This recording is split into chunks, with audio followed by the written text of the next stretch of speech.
time for Two Guys and a Goalie with Dustin Nielson, Matt Kassian, and the goalie, Joaquin Gage. All right, what's going on, everybody? Welcome to Two Guys and a Goalie. Dusty, Cass, and Gager with you.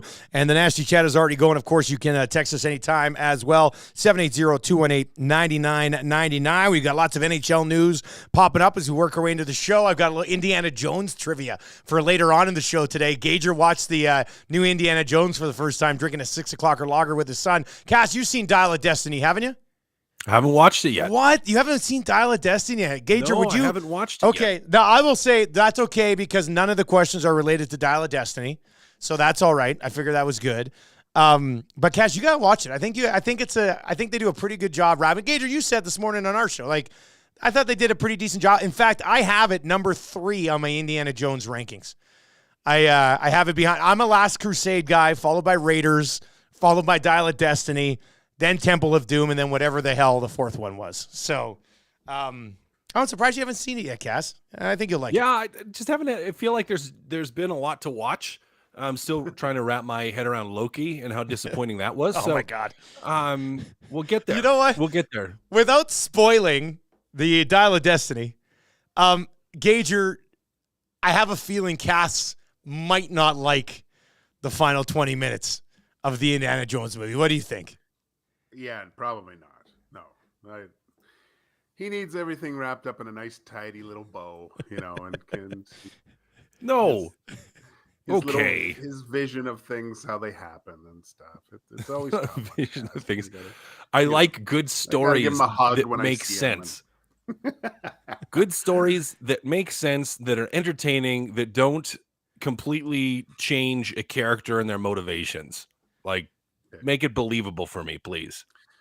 All right, yeah, so like I said, you might not like the final 20 minutes Indiana Jones, but we'll it's believable. We'll cross that bridge when we get there. Yeah, we'll cross that bridge when we get there. Yeah. Kegel says, Dusty, that indie movie is not number 3 on your list. Wow, it's not even that good. Gager, I liked it. I thought it was pretty good. Plus, I always hated Temple of Doom. So it doesn't take much to go to number 3 on my list. See, it's 4 for me. You can't mess with the. If I was gonna put them in order, it would be Raiders, then Last Crusade, then Doom, and then the Dial of Destiny. Man, I thought for a second you were gonna put Temple of Doom ahead of Last Crusade. That would have been the end of the episode. No, I would have got up. Yeah, we would have got up and walked out. Like that would have been. Last Crusade is probably one of the best trilogy movies of all time. Right. Yeah, I would. Yeah, as far as the third in a trilogy, I have a hard time finding. I mean, it's my favorite one. So, yes, I would agree. I bet you. Yeah. I mean, somebody might have an answer to that. If you're listening right now, you can text us 780-218-9999 or hit up in the nasty chat. Like, I'm a big Back to the Future guy, but Back to the Future 3 doesn't hit like the Last Crusade hits. Like, that is extremely well done. So, we've got a lot. Oh, go ahead, Cass. Return of the King, Lord of the Rings, I would say. Yeah, that's the. Yeah, I haven't watched those movies enough to know it off the top of my head, but. There's a couple good ones, but it's up there for like the trilogy movie. Yeah. All right. We're gonna get into it. There is Maddie. Gager, can you turn your mic up a bit? Like, do you have a volume thing on right on there? No, I don't. Anyway, you seem just a little quiet. I know Maddie was kind of messing around with it. I might be able to mess it around a little bit as well. I can get close to my. I don't mind you seeing my mic. I'm not Tom Gazzola here, but yeah, you turn Gager up a little bit. YouTube Trev's on it. Yeah, I know. When Tommy said that, he goes, "I don't like you see the mic." I was like, "What are you talking about? See the mic?" Like everybody, every show ever, you're usually seeing the mic. But yeah, Trev, if you can bump Gager up a little bit, we will certainly take that. We've got some Philip Broberg conversation to get to because you kind of figured on day 5 of there being no games, there would probably be some sort of Philip Broberg thing that pops up, and we will get into that. Let's start. I think Sarah Volley has kind of come in and touched base on this as well, but Kevin Weeks, I saw a little bit earlier on, basically saying that the Edmonton Oilers are taking a look at possibly trading Philip Broberg, but it would have to be a money in, money out situation, which really doesn't move the needle much because he only makes $863,000. But this is Kevin Weeks said, I'm told the Oilers are exploring potential trade options on young D. Broberg, given the Let's Go Oilers cap situation, it would likely have to be a dollar for dollar transaction. Like I said, he does not make much, so that'll be an interesting dollar for dollar. Here's Frank Saravalli 7 minutes ago. Understand the Oilers granted permission for Broberg's camp to seek a trade. Sounds like there's been solid interest on that front. Edmonton isn't interested in getting a pick back. They'd like a player, so you'll likely have to find a player in a similar situation. So the Oilers here looking for somebody else's prospect that might be on the verge of busting, because that's, I think, how you sort of would describe Broberg right now. Cass, your thoughts on Saravalli basically saying, Philip Broberg's camp has asked to seek a trade here, essentially, right?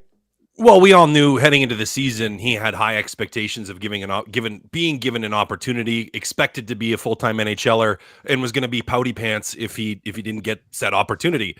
Now he had all the chances in the world in camp. Had some good chances at the start of the season to be a regular in the lineup, playing good minutes, playing with good defensemen, and didn't work.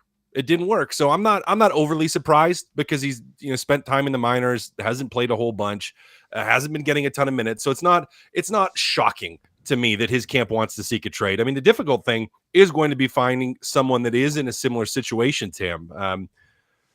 He needed to take a big step forward this year. Doesn't look like he's done it. So yeah, it could be time to move on from him. The disappointing thing for me, for the Edmonton Oilers, is if there would have been an opportunity last year to do this, his trade value would have been much, much higher. And you wouldn't necessarily be looking at that, well, if there's a player in a similar situation, and money in, money out. Gage, what do you think?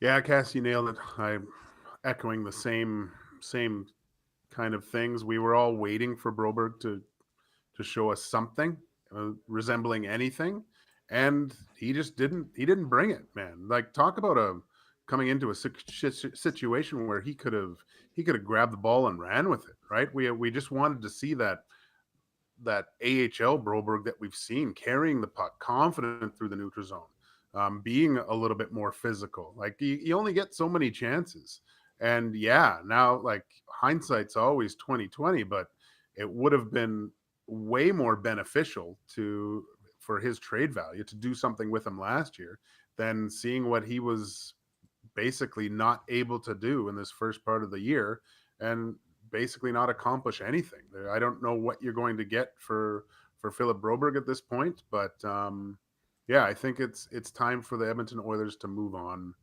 from him, because I don't see a play. There could be a player future down the road, Dusty, but they're not a team that can wait at this point for him. He's much more valuable if you can get something that's usable now. Cass, he has played in 79 career NHL games. Is it crazy for us to even suggest that we kind of know what he is at this point? And they've been pretty limited minutes in those 79 games. So, how much of a wild card factor is still there with Broberg, do you think? Well, enough that other teams are going to still be interested in him. Yeah. There's like, it's still early from an NHL career for Philip Broberg. It's still early. He still could turn into the player that we all hope he is, and that's a risky run moving on from him. But you've got a player that isn't ready right now, where you're trying to win a Stanley Cup, you're trying to claw back into it.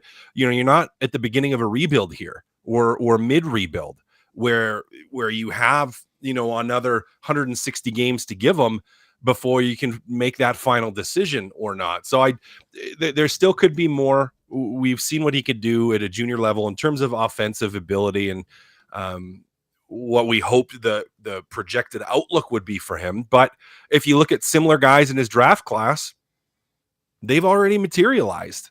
You have a couple players that have already made that step that are miles ahead of where he is right now. So, you know what? Could it be, because we've heard it before, like a Petrie situation where it's like, you don't want to move on from him too early, and I get that, but the player doesn't want to be here. He wants to be somewhere where he's going to get more of an opportunity, and for the Oilers, they just don't have the time to wait to give him that. Let's get to a couple of comments here. K. Gill says, I'm surprised that there's solid interest in Broberg. Let's just kind of follow that one up. Gage, he's not making that up. That comes from the tweet from Frank Saravalli, who says, it sounds like there has been solid interest on that front. Now, we don't know exactly what solid interest is, but Gage, are you surprised at all that there's some sort of interest in a possible deal here for Broberg? No, because there is, like you said, there's 80 games of experience at this point, right? You barely scratched the surface with this guy. But what I didn't see from Philip Broberg the most part was there was kind of a spot handed to him, right? And he didn't just take it and grab that position and solidify himself with the Edmonton Oilers. That's what I find is the biggest problem with. And which spot, right? Gager? I'm just curious, like in place, like take it away from Desharnais type of thing, or I think so, Dusty. Because there was little glimmers of hope with him. The way that obviously he's not as physical as Desharnais, and the Oilers needed a physical presence. But I think the way that he could defend with his feet, his skating ability, like you can't teach some of the gifts or attributes that he already has, right? There is more I think there's a little bit more of an offensive upside to his game that we rarely saw. I talked to a couple guys that I played with back in Sweden and said he was just amazing in Sweden. But again, that's the big ice, lots of time and space to do things, right? Things happen a lot quicker in the NHL, and sometimes that's tough for guys to get used to. But I think if there's something available, Dusty, and it's going to improve the Oilers now, I think you jump all over that with him. Just the fact I think you see him falling into a kind of the dog, like guys just slagging Broberg going on. If he doesn't perform well, what are we doing with him? I think his time's kind of exhausted. Well, and now that it's come out that he's the one who has his agents. And he said that before, yeah, too, right? He's kind of said that poopy pants thing before. Like, if you're gonna say that, you got to back it up a little bit, right? You can't just say, "Oh, I need a chance somewhere else." You've been given a pretty good chance to do something here, and he hasn't done it. So Cass, it's interesting to me because Gager says if you can make a deal that improves your team now. It's hard when you can only bring in a guy who makes $860,000. Like, how many guys out there are going to come in and improve your team right now that are making that? Like, to me, it's a deal for somebody else's Broberg, right? And this news just broke right before we got going, so I don't have a list of other teams' Brobergs that they'd be willing to to pull the trigger for here. But I guess the one that this is not a great comparison because of the draft pedigree of Broberg, but remember when they traded Sam Arukov? And who did they get back in return? Klim Kostin.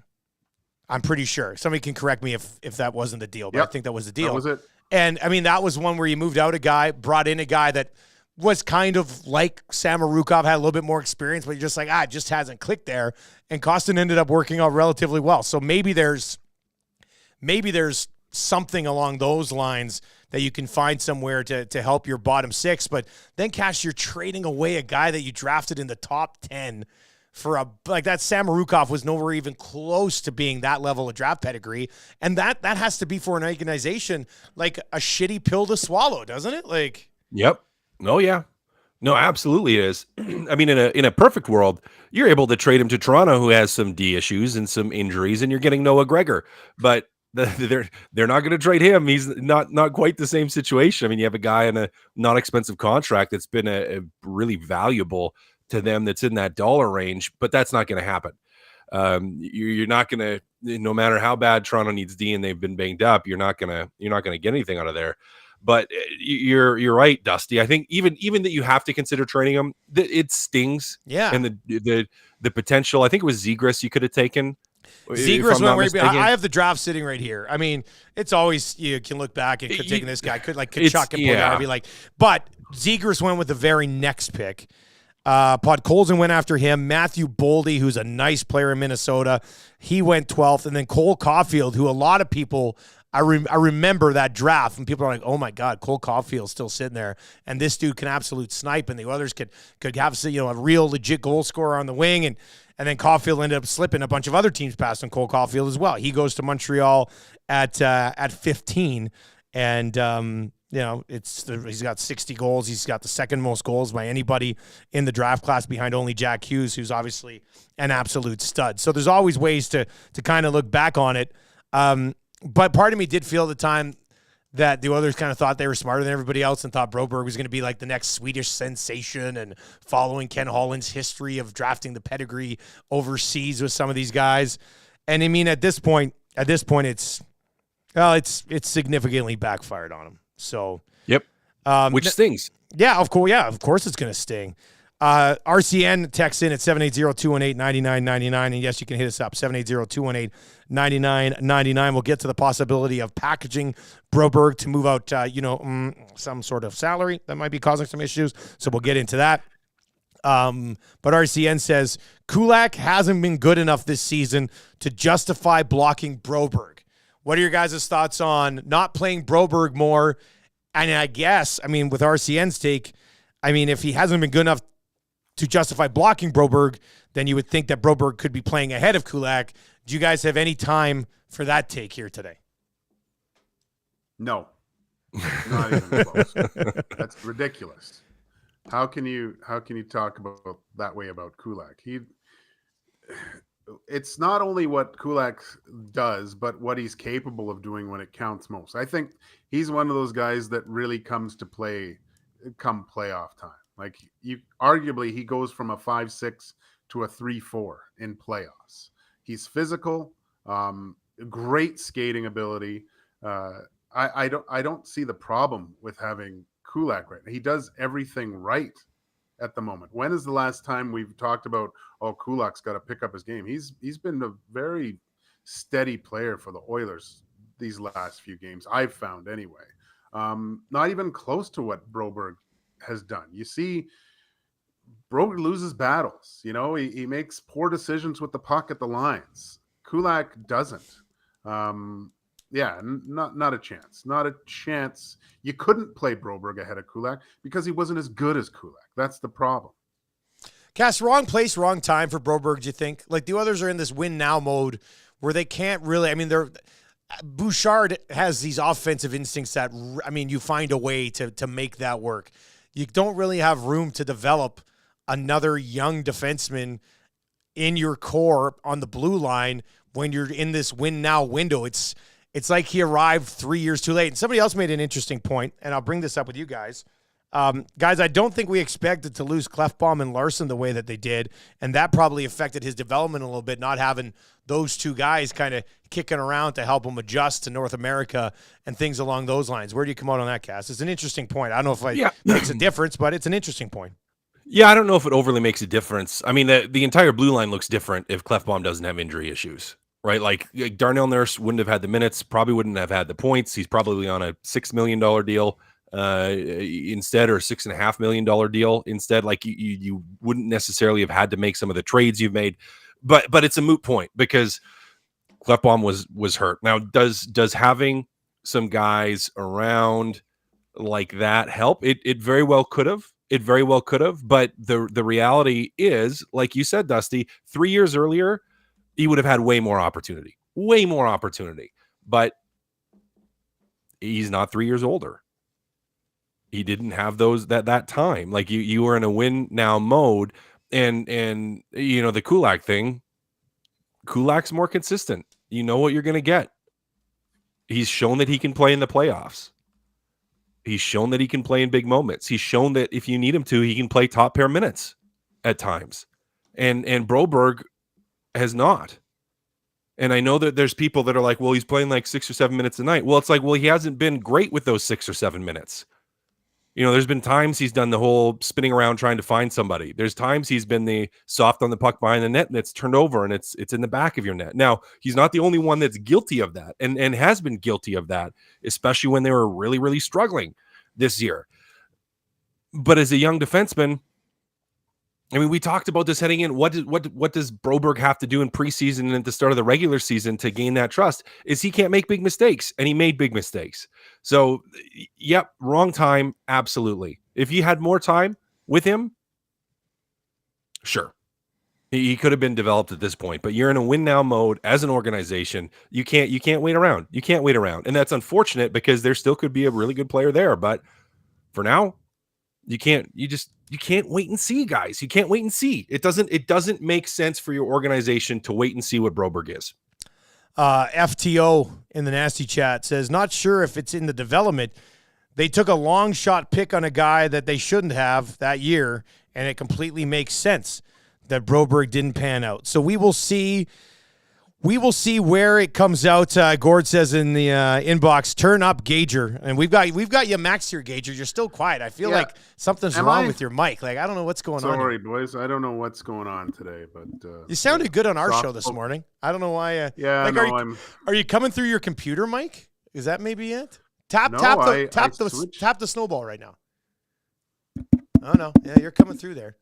Have you tried unplugging it and plugging it back in? Cass, you are such a tech nerd, man. You are such a tech nerd. I didn't bring my other headphones though, so maybe that's it because I have the AirPods in. Oh, maybe. So, sorry, that would never happen again. No, it's all good, buddy. We're gonna be just fine. We'll be all right here. 780-218-9999 or in the nasty. Okay, so a natural progression here would be. It's interesting because I guess it all comes down to how much value he has. But, Cass, would this open the door for you to trading Broberg to help move the Jack Campbell contract? Just as essentially a throw-in at this point. And it wouldn't just be that. It would still have to be significant other pieces, I believe. But where do you come out on Broberg now being involved in a possible Jack Campbell deal? Well, he's the easiest one to move. Is if you're moving another contract with it. Yeah, somebody says, hey, we're going to need a young guy. The top guy on the list now is Broberg, right? So is Broberg. Yeah, I mean, but it made sense to me before the Broberg being able to seek a trade news came out, right? Like it to me, that was something you should have been looking at already. So yeah, I mean, he's at the top of the list. And if that reduces a first round pick to a second round pick, right? Like you got to look at it. You know, because if you're putting in an extra guy and saying, okay, well, we're not going to give you a first, we're going to give you, Campbell, Broberg in a second or something, then maybe that helps a little bit. So it's a bit of added value you can throw in from a dollar standpoint. It helps a little bit depending on what you have to do with Campbell and his contract. So yeah, it gives you, if you were to move Jack Campbell and if you were able to get that moved, it gives you a little bit more flexibility in how you're structuring it, knowing that this guy wants to go. At the same time, now teams know that he wants out.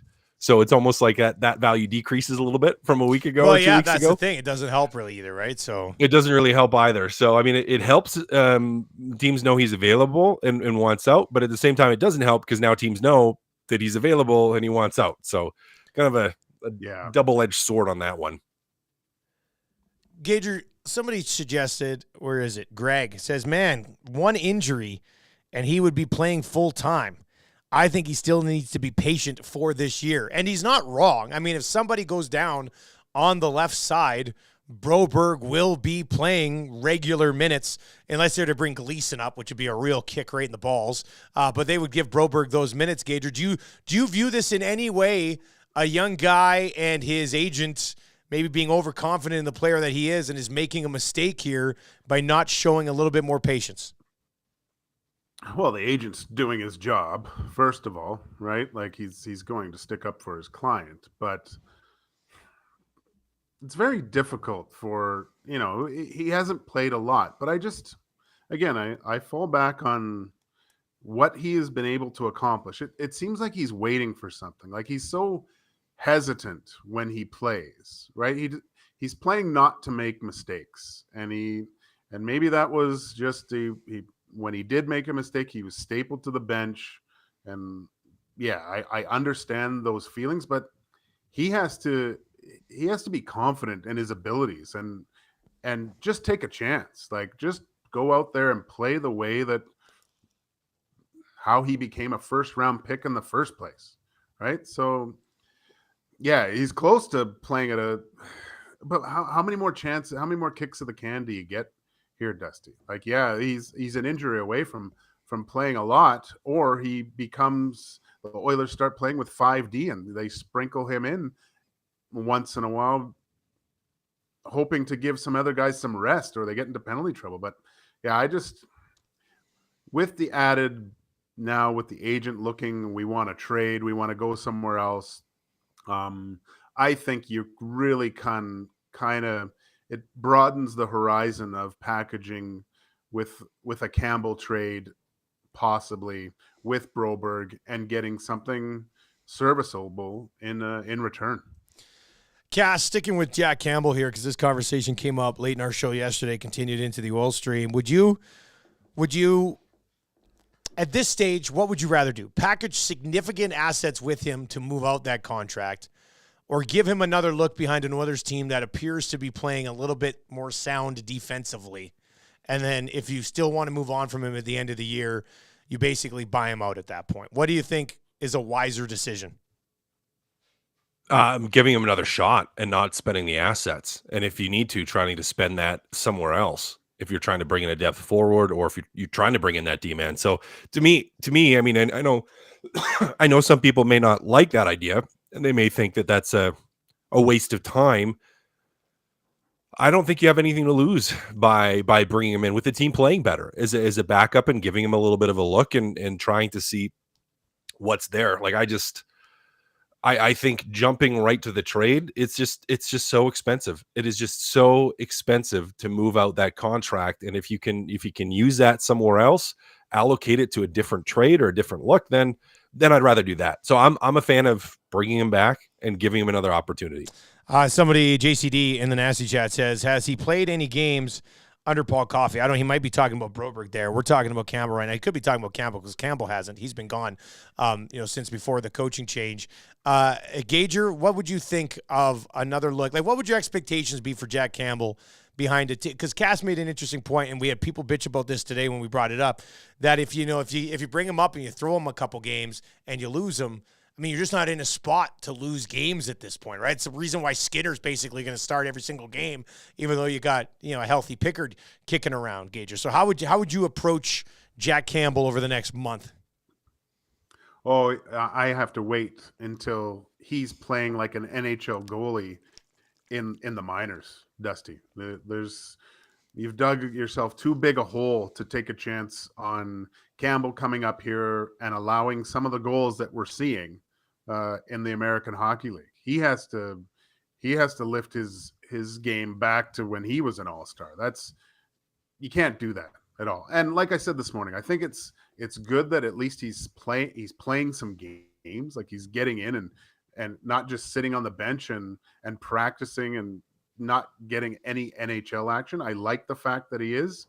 Look, Stuart Skinner's got to carry the ball here for a while, because although I haven't mind Jean-Luc Picard in there, I think he's looked okay. I'd like to see him get a win and things. And once they get into probably not until that back-to-back situation. But look, the schedule is lined up perfectly to run with one guy anyway. Yeah. At this point, there's no concerns about Skinner playing every second day for, what is it, 12 days? Like, yeah, no, it's you're getting lots of rest in here.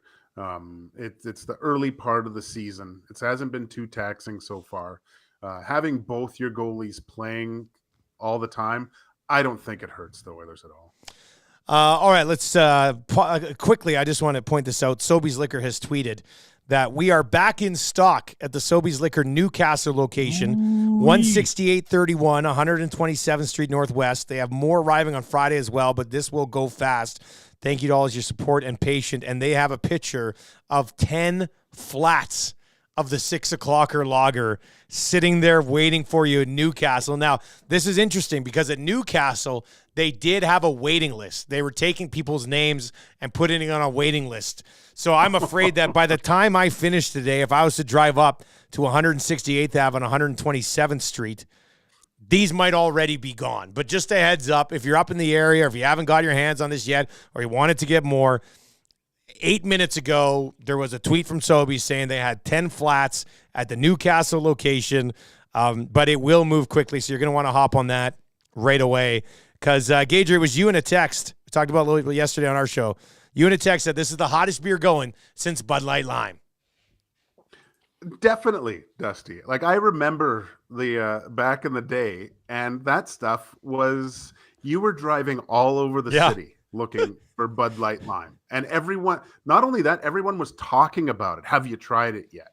And I've had people ask me, hey, how's that 6 o'clocker lager? And I'm like, it's really good.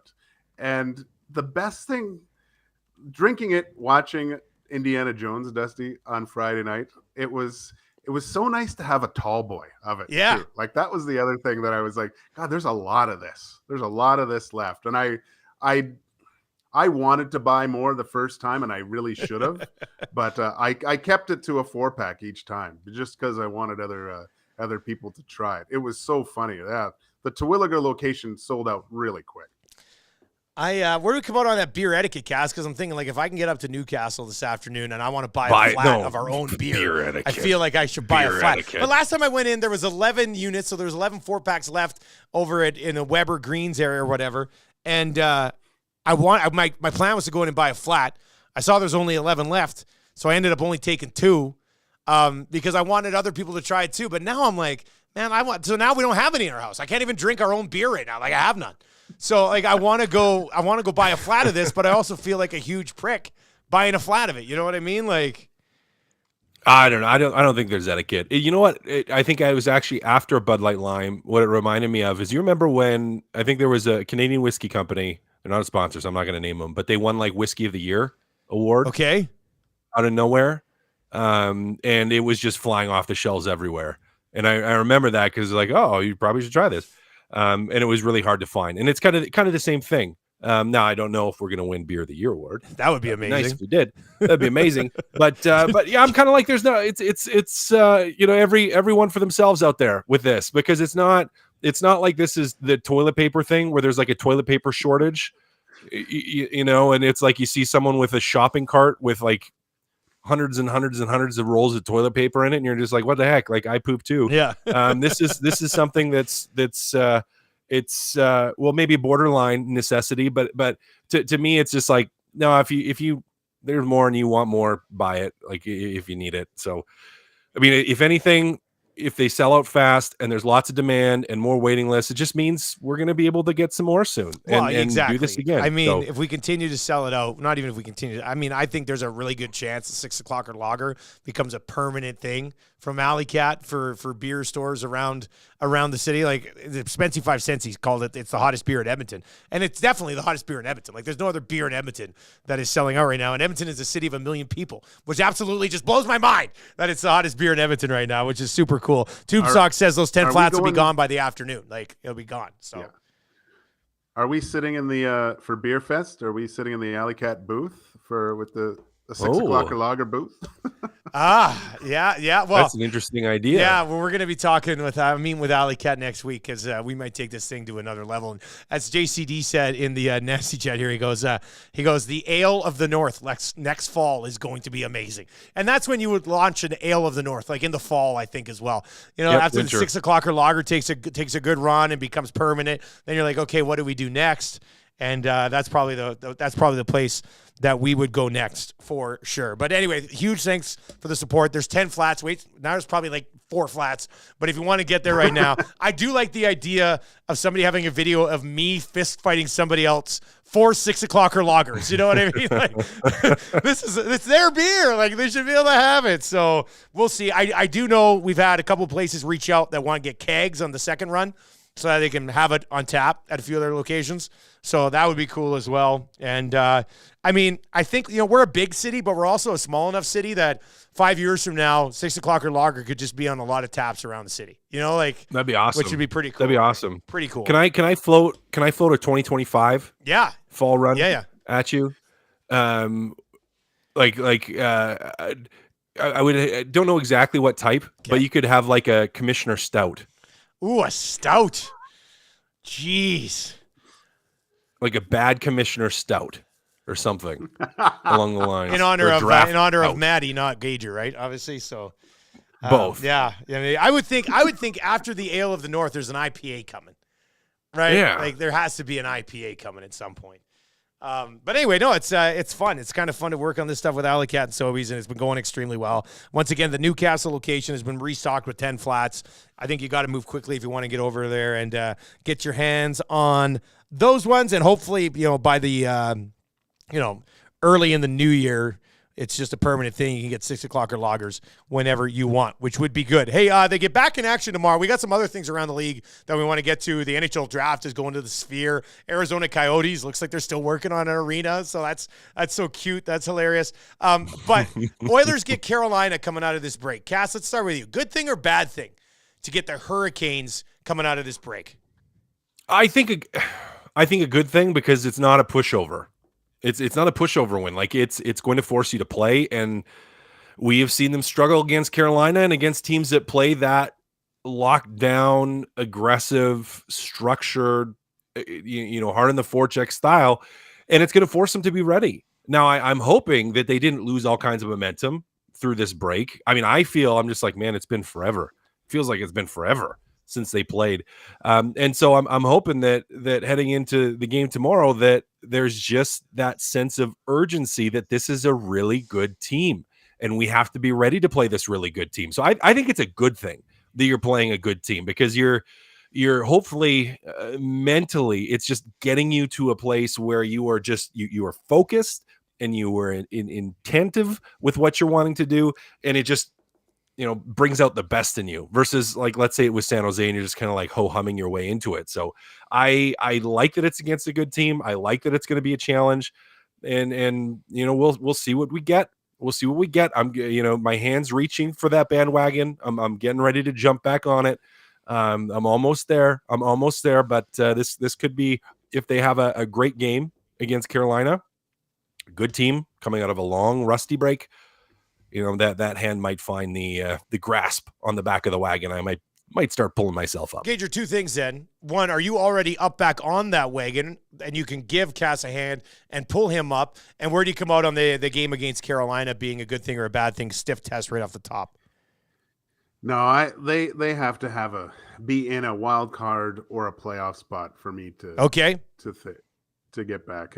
They've dug themselves a really deep hole. Have the last few games been good, Dusty? Yes. And there's light at the end of the tunnel, so to speak, but I still need to see more. And I guess you could say that starts tomorrow night. It's a game where, you were thoroughly embarrassed by a team.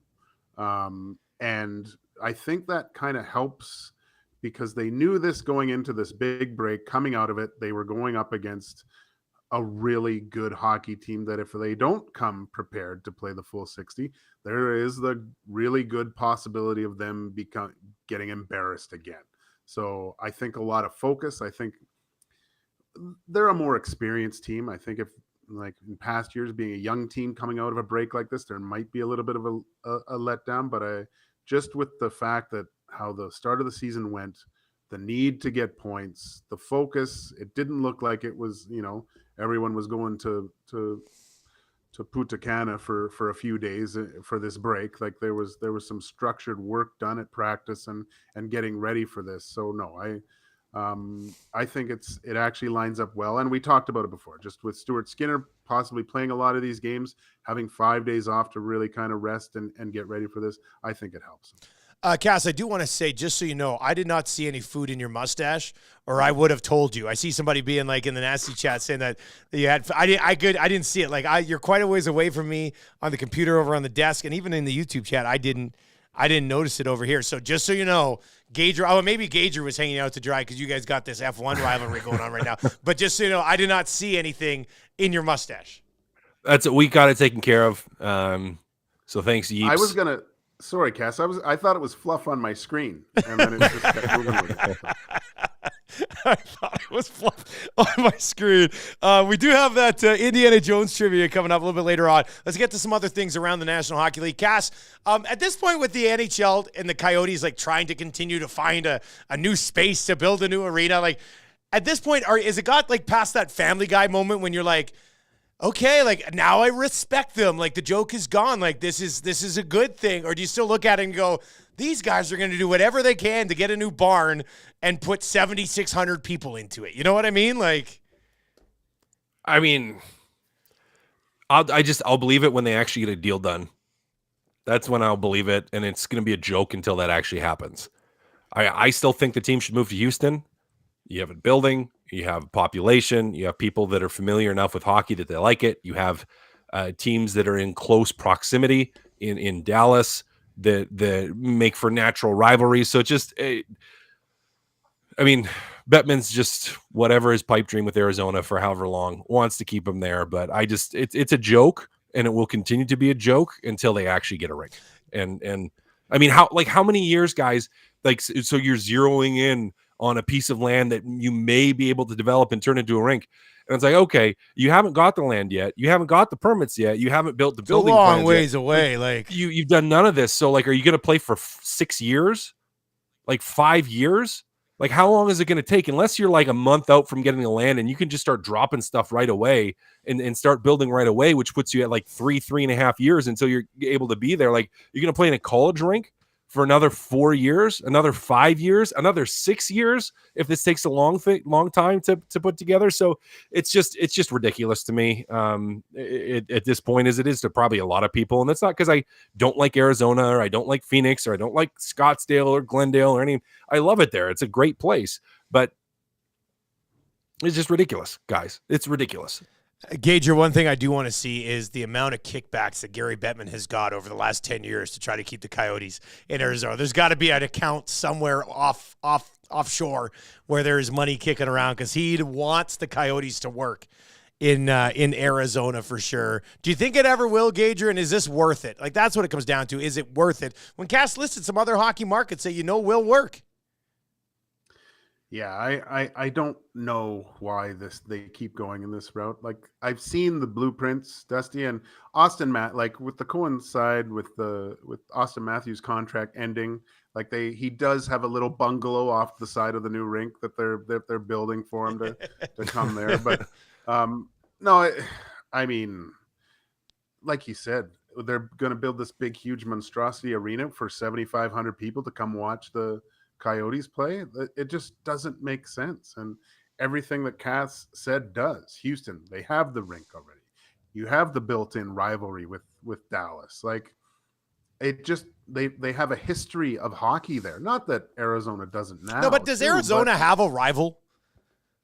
Like maybe we don't know because we're not too familiar with the walk, but who would be the rival of the Arizona Coyotes over the last 20 years? The Arizona Coyotes are rivals.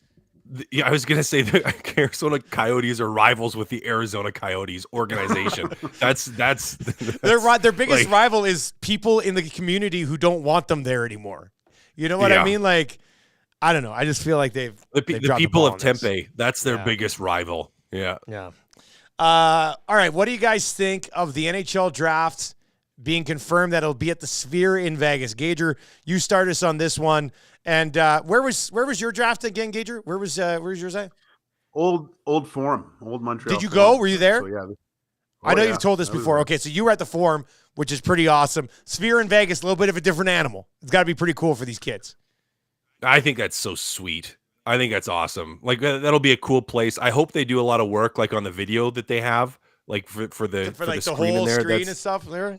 Yeah, that could be pretty cool. So I'm excited. Normally I don't go to the drafts, but part of me just I'm sensing like an EST draft trip to the Sphere in Vegas. I mean, I don't know how we are working on developing a new relationship with the airport, so maybe there's something there. But that would be I've been to, I don't know, like 13 drafts. They've all been fun. But that one would hit differently at the Sphere, man. Like, that would be pretty sick. Well, and just plastering not only inside, but outside. You know, a kid goes, you could literally be sitting in your hotel room and watching the draft on the outside and see some kid, you know, his big face on the Sphere at that point. Like, there's so many things that they can do with that place. Well, each team or just each team logo. Yeah, like when they're on the clock, like when they're on the clock, yeah, like on the outside, like on the out. There's too much. It'd be awesome. It'd be super cool. I think it's awesome. Great decision. Fantastic decision. Guys, where was your draft? Trades. My draft was in some hotel. I can't even remember what hotel because it was lockout year. So they had like 15 guys go. And so I didn't get my draft was spent in my my parents' living room, sitting and hitting refresh because only the first round was broadcast. and back then, I mean, we were beyond dial-up connection at the time. Yeah, it wasn't dial-up. Okay, it's still cable, like where you're sitting there hitting refresh every 5 seconds. Again, just the first round was broadcast, so it was like if you weren't in the first round, and I was slated to go mid-third. You were just glued to your computer. So it was still super exciting. You didn't get the whole experience, which is too bad, but you can't control that. So this is what it is. I got paged that I got picked by the Oilers. You got paged? On a pager? My God, dude, I thought you were messing. Like part of me was like, that sounds about real. That sounds about right. Like that'd be great. The Hughes brothers will go at it tonight, all three of them. As the Canucks take on the New Jersey Devils. If you want to bet it, you can bet it over with our partners at CoolBet. You can also bet. There's a little parlay up in the exclusive section that is Jack Hughes to score, Quinn Hughes with an assist, Luke Hughes with a point, which is kind of a fun one to ride on. I think it's plus 575. As you know, I only like to ask the most hard-hitting questions, but starting a franchise today, do you go the franchise center or the franchise defenseman? Jack or Quinn Hughes to start a franchise today?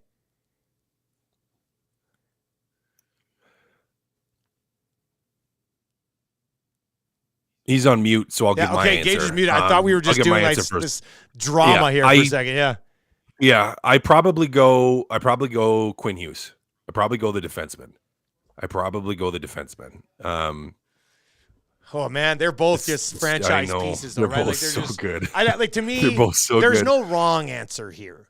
Right? No, like that's how unbelievable these two guys are. So you say you go defenseman. Gage, we got you back? I'd probably go defenseman. Yeah, no, I'm Quinn Hughes. All right, so both go defenseman. If you are listening right now or you're watching, I'd love to see the reaction on this. 780-218-9999, 780-218-9999, or in the nasty chat. Starting a franchise, Quinn Hughes or Jack Hughes? Yeah, Quinn Hughes. Oh man, I'm there's no wrong answer. I mean, give me either one of them. Give me either one of them. I don't care. Like, you should be able to build a franchise around either one of those two guys. I almost can't even answer this question. Like, I want to side with you guys and Quinn Hughes, but how did I not choose Jack Hughes? You know what I mean? Like, you want both of them. JSM says Jack Hughes will be the second best forward in the league in the near future. Justin Abalgoni says he would go with Quinn Hughes, and I'm sure we would just kind of see this go back and forth as we continue to roll through the day. Guys, I want the sphere to be Gary Bettman's head, like that emoji guy. Just Gary looking around Vegas, like with the eyes, and his head kind of bobbling like Gary's head does. Like that would be pretty legendary. I like that one. Yeah, that one's pretty good. That's funny as well. I do like that. That's gonna look amazing. Big Uke says, the Coyotes' rival is money and fans. So that's been tough for them right now. All right, I did say we were gonna get to some. It's been a while since we did a little trivia, so let's do a little trivia here today. Indiana Jones trivia. Because Gager just watched the Dial of Destiny. This will not ruin Dial of Destiny for you anyway, Cass. But if you are a fan of Indiana Jones at all, you should watch Dial of Destiny. I thought it was a nice way they put the finishes on this. All right, so let's start here. Question number one, when you want it, right? We'll play this game. Who played Indy's son in the fourth movie? Cass. Shia LaBeouf. That's correct. That is one for Matt Kassian. All right, let me put Cass 1. Question number 2. What is Indiana's real first name? Oh, boys. No looking in the nasty chat. I'm not. I have it closed.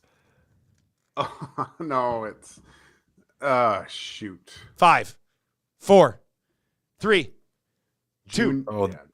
This is bad. 1. But it's Junior. No, it's not Junior. It's Henry. Henry. Shoot. Junior. All right, so Cass leads 1-0. Dr. Elsa Schneider appears in which of the movies? Cass. That's Temple. That's Yeah. Crystal Skull. God, I'm going to cancel the contest. She was the woman in Last Crusade who slept with both the dad and the... Oh, that was her. Oh, I you thought guys it are was the killing other me. one from- Killing me. I thought that was going to be okay. It's still 1-0 Cass. All right, this is an easy one. If you don't get this one, two guys and goalies cancel moving forward. We'll go to Oil Stream 5 days a week. What animal is Indy scared of? Oh, my God. That's tight. That's tight. Gager. Oh, Snakes. garbage. Snakes. What do you mean, Cass? It was tight. It was tight. No, All right. not tight. All right. I saw way before on my screen. Okay. Way before. Which band wrote a song called Dr. Jones? Cass. Aqua. I did not know until today that it was about Indiana Jones. Did you know this? I was gonna say Counting Crows, so that's Yeah, good. that was Mr. Jones. You know, that song cost me a karaoke contest Great one song. night 16 years ago in Lethbridge. It was like came down to like the final, and my team's like, get up there, get up. So I went up in the final, and it started playing Mr. Jones. And I put my hand up right away. I was like, of course I know this song. They came to me. I froze and didn't get the answer out. The next guy got it. His team won. Haven't been able to live it down ever since. God, that one hurt. All right, so Cass is up 2-1. We got 2 questions left. What is the name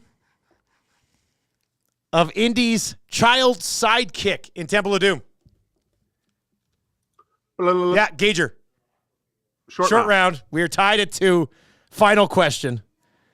This is good. This is good. Which movie did this quote come from? Throw me the idol, I'll throw you the whip. Oh, my God. I'm torn on this because I think Cass's louder mic is impacting my decision. It's Cass for the win. That would be the best Indiana Jones movie, Raiders of the Lost Ark. Congratulations to Matt Kassian, despite not seeing said Dial of Destiny. Oh, Who can said you it? name you name the guy who said it, Gager? Yeah. What? No, it's Doc Ock. What's This his is name? for all the respect. Shoot. Can you remember the character's name? Yeah. Oh, wow. Well, no, in real life I know. Oh, his in name. real I life. don't remember his name. Yeah, never mind. Yeah. Who was it in real life? Alfred Molina. Ah, That's right. Yeah, Doc Ock. That's it. We'll always think of him as Doc Ock. what a way to start that franchise, though, hey? Oh, I told you. I remember going to the theater with my mom and dad.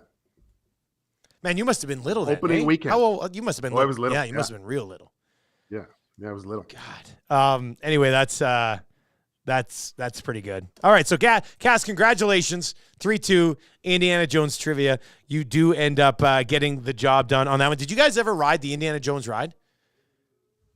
Did you get to that? Because that's a Disneyland, isn't it? That was a Disneyland. It was shut down when I was there last spring. It opened literally the day after we left, which is when all rides open. Right? It always opens the day after you left. I think I was at the Indiana Jones. It wasn't. I don't know if this is the same one because this is like 20. This has got to be like 25 years ago, 24 years ago when we were in Florida and we went to one of the Disneys out there and it was like a show like where you sat in the audience. I have watched the show in the past too once. Yeah. It was the show, so I wasn't on the ride, but I saw the Indiana Did they have Jones the ball show. rolling and the guy running and all that Yeah. stuff? Yeah. So you didn't do the ride. Yeah. Gager, did Like you do the stunt ride? show? Yeah. I've never been to Disneyland. My life's a fantasy, so there's no real What? need. You've never been to Disneyland? No. Wow. I'm thinking of already trying to go back. I want to go to Disneyland all the time. I love Disneyland. And we didn't get to go on that You're a ride big last kid. time. And that ride is amazing. And I do have kids that I can use an excuse, so I might not bring them next time. I might just go down myself, watch the Lakers, see LeBron play, and go to Disneyland for 3 days by myself, which sounds weird as an adult, but I would love to be at Disneyland for 3 days by myself. I would absolutely destroy that place. That would be that'd be pretty good. I do like that. Well, congratulations to Matt Kassian for winning a first ever Indiana Jones trivia. Good to mix those in right now. Aaron, the accountant. Guys, I just grabbed. Oh, okay. People are nuts. This is the Newcastle location. This was like 20 minutes ago. Aaron, the accountant, says, I just grabbed the last 2 Lager 4-packs not being held for customers who already had reserved. Thanks for the heads up on Newcastle. So, like I Wow. said, we knew there was a waiting list at Newcastle, but they brought in 10 flats. They had to save some of it, obviously, for people on the waiting list, and the rest of it is already gone. So there's that, which is just I might insane. just buy a bunch and then sell it around the corner. You should, man. And the best part is that on Sunday night, Haji from Sobeys texted me and said they're going to continue to sell it for an extra week at the special price of $13.99. Just so many people haven't had a chance to get it yet. So that's as nice as well. Also, shout out to the guy who just texted in a quick Photoshop that he did up of Gary Bettman on the outside of the sphere. That's a quick turnaround, and I've retweeted it, and it looks amazing, and they have to do it at least for like an hour. I think that would be pretty good, so you can go check that out as well. All right, let's wrap with this. 6 games at home. Huge. I mean, if they can go on, it's going to be very interesting because if they can go on a heater here, the city's going to be planning the parade. If they struggle through this homestand, you probably don't want to be home at 6 when the teams obviously struggled throughout the season. So, Cass, I'll ask you, how many wins do they pick up on this 6-game homestand? This is a terrifying prediction. Let's go with 4, which I think would be solid. Solid 4. 4 is pretty good, especially if they can go 4-1-1. A 4-1-1 homestand, I think we'd all really pretty happy with. with it. Yeah. Even with the I think spot you're happy they're in with right the now, 4 right? and Like 2. still happy with 4-1-1, Yeah. but yeah. Gager, what do you think? I would bet the over on 8.5 points, Dusty. If Coolbet could do something for us, I think that would be I think that's what they're going to need. At least 8 points here. So that I would like be the 4. 4-1-1 again, right? That would get you the 4. Yeah, okay. Yeah. Yeah, I mean, if they don't get 8 of a possible 12 points here, regardless of the combination, I mean, they can't go 3-3. You're not getting anywhere by going 500 when the Coyotes are rolling and the Preds have been doing really well and the St. Louis Blues haven't really let up yet, and these are the teams that you're chasing.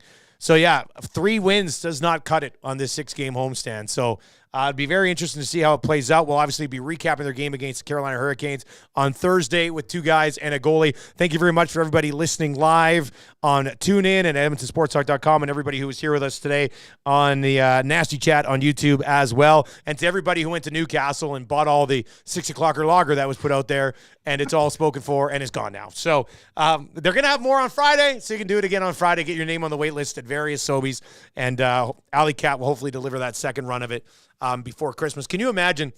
So we sell it all out. It's all gone. And then on like December 20th, they're like, surprise, we've got all, it's going to be another insane run right before Christmas, which will be good, which will be good for the buzz, which I think will go over really well. All right, that's going to do it for 2 guys today. For Gage and Cass, I am Nielson. Boys, great show today. We'll talk to you on Thursday. Bye. Later, boys.